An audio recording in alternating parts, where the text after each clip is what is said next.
Tonight on Q2, primary election day in the Cowboy State. With polls closing in nearly an hour, we break down all the top races and the changing political landscape. Wyoming is a conservative state. It's always been a conservative state, but it was Wyoming conservative. Plus, tragedy strikes with lightning. When it happened, it was the loudest thing I'd ever heard. 2 Montana soccer players and a coach in the hospital after a random lightning strike. We'll hear from one Billings woman on her close call.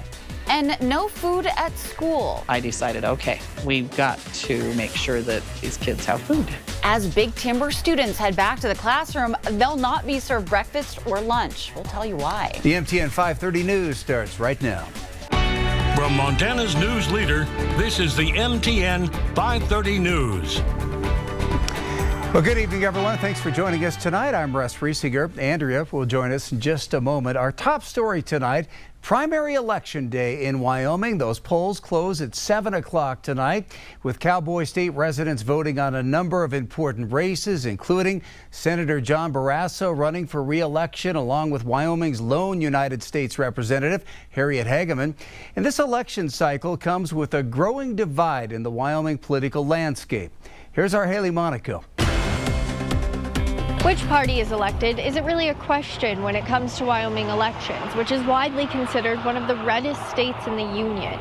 But come primary day, regardless of party affiliation, the battles have become more contentious.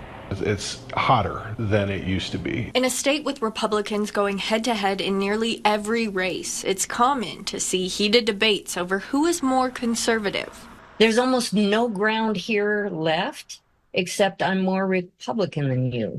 That's not the Wyoming way. The Park County Patriots are going door to door, handing out a sheet of names with the quote, good guys to vote for, a list of who they believe are the true Republicans. We've got like 30% of those Republicans are rhinos. They say that they're conservatives to get elected. They vote with the Democrats, so the Democrats can win.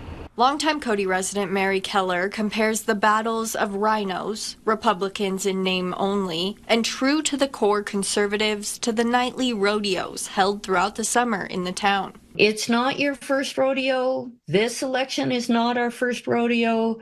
We know how to set up good entertainment. Topping it off, this is the first election taking place since a new state law was passed, making Wyoming a closed primary state, banning registered voters from changing their party affiliation at the polls. In Wyoming, if you want to have a say in who gets elected, you're going to be registered as a Republican. To switch parties and vote, that's a bad way to win. That's not a real vote. That's a cheat. In August 2021, out of nearly 280,000 registered voters in Wyoming, about 46,000 were Democrats and over 195,000 Republicans. This month, out of nearly 224,000 registered, the Democratic numbers dwindled to around 24,700, which seems to show people are willing to register any way they can to get their voice heard. I think most people who lean that way register as a Republican simply so they can vote in the primary. Wyoming is a conservative state. It's always been a conservative state, but it was Wyoming conservative. A shift in the political landscape that continues to be seen throughout the years. In Cody, Haley Monaco, MTN News. You won't see any single Democratic race tonight in any legislative district. In fact, of the 77 seats on this year's ballot, Democrats are only contesting 16 of them, 3 of 15 Senate races and 13 of 62 House races. The current Wyoming legislature features just 7 Democrats in all out of 93 legislators. Again, we will have the results from all the major races tonight at 10. Now to the latest on a Glacier Kalispell High School soccer player still in the ICU after being struck by lightning during practice. The strike also injured a second player and an assistant coach who do remain in the hospital tonight. Officials say a lightning strike occurred on that soccer field on Monday. All 3 were taken to the hospital. 1 player immediately to the ICU. The 2 others remain in the hospital tonight. The head coach deployed an AED and then followed the school's lightning protocol, keeping the team off the field for 30 minutes after. Well, the athletic director says the random strike occurred after a storm passed over Kalispell. It's a tragedy that has the entire community behind the players and the coach. You know, I think the biggest thing is we're just grateful for our first responders. Just tremendous support. And we would ask for the prayers of our community to take care of our young people and that all will be well. Nationally, nearly 30 people die from lightning strikes every year. It is a scary statistic and one that brings into focus the importance of always being safe around lightning. As our Alina Howder found out, it's a lesson that one Billings woman found out the hard way nearly 2 decades ago. Storms are no surprise in this area. We usually worry about lightning causing wildfires, but it can be dangerous for people if you're anywhere around, and not just in the places where you can see. Lightning can strike anywhere. I mean, it all happens so fast. Even if you're not directly outside.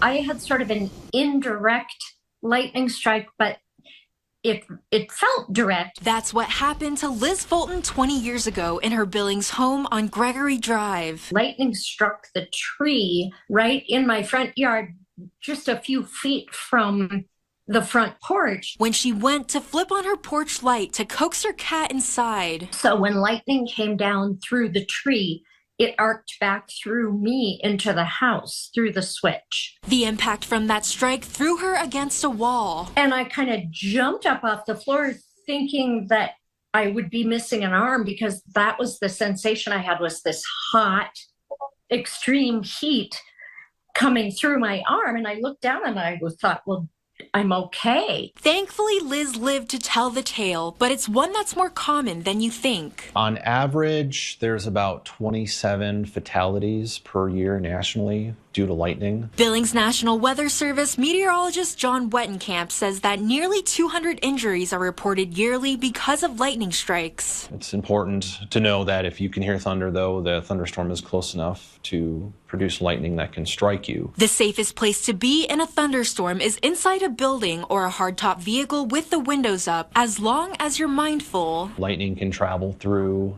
any metal objects or wires and get into a home that way. So, yeah, you wouldn't want to be using any appliances at that time. A life lesson that Liz luckily survived. You never quite lose that or forget what that sounded like and felt like and looked like that night. In Billings, Alina Howder, MTN News. Speaking of lightning danger, a lot of places in Montana you're going to want to seek shelter right now, because we do have a lot of thunderstorm activity. We had a really powerful thunderstorm that was moving over Bozeman, brought 55-mile-an-hour gusts there, 60-mile-an-hour gusts to Bozeman's Pass, and also between 45 and 50-mile-an-hour gusts around Livingston. Now that thunderstorm is just northwest of Big Timber, not quite as strong, but it still has a lot of gusty wind, the potential of gusts between 45 and 50 miles an hour. Also, more active weather over parts of Golden Valley County, Musselshell County too, between Rygate and Roundup. And we had some rumbles of thunder, a couple of lightning strikes around the Billings area, but now that cell is to the northeast of Shepherd. I'll let you know what else is coming for the next 7 days, coming up in just a few minutes. Big Timber students are heading back to school tomorrow, but when they do, they will not be greeted with traditional breakfast and lunches. It's all due to a shortage of employees, especially in the cafeteria. As our Matt Carmack reports, the district superintendent is stepping up to keep those students fed.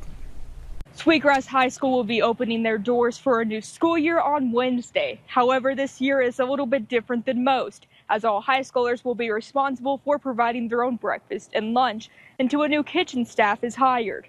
It was a shocking note. It'd be a scary situation, just not knowing how to handle it. Sweetgrass County High School telling parents Monday morning that students would not get breakfast or lunch when school starts Wednesday because of a lack of staff. So mom and manager of Crazy Peak Boutique, Brooke Bear, leaped into action one meal at a time. I know a lot of single moms that could have been affected by not having accounted for the fact that their kid might not get free or reduced lunch at school.